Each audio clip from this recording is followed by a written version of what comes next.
এক শকুনের বাচ্চা তার বাবার কাছে বায়না ধরল, বাবা, আমি মানুষের মাংস খাবো। শকুন বলল, ঠিক আছে বেটা, সন্ধ্যার সময় এনে দেব। শকুন উড়ে গেল আর আসার সময় মুখে নিয়ে এলো এক টুকরা শূকরের মাংস। বাচ্চা বলল, বাবা, এটা তো শূকরের মাংস, আমি মানুষের মাংস খেতে চাই।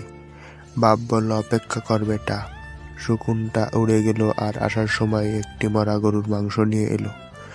আর বাচ্চা বলল, আরে বাবা, এটা তো গরুর মাংস এনেছো, আমি মানুষের মাংস খাবো। এবার শকুনটা দুটো টুকরো একসাথে মুখে নিয়ে উড়াল দিল আর শূকর মাংসটি একটা মসজিদের পাশে আর গরুর মাংসটি একটা মন্দিরের পাশে ফেলে দিয়ে এলো।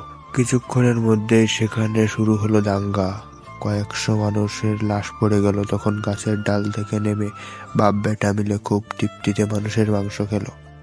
বাচ্চাটা খেতে খেতে জিজ্ঞেস করছে, বাবা, এত মানুষের মাংস এখানে কি করে এলো? শকুন বলল, এই মানুষ জাতটাই এরকম, সৃষ্টিকর্তা এদেরকে সৃষ্টির সেরা জীব মানুষ হিসেবে সৃষ্টি করেছে, কিন্তু ধর্ম আর রাজনীতির নামে এদেরকে আমাদের থেকেও হিংস্র বানিয়েছে।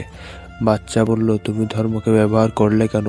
কতগুলো নিরীহ মানুষ মারা গেল, রাজনীতি ব্যবহার করলেই পারতে।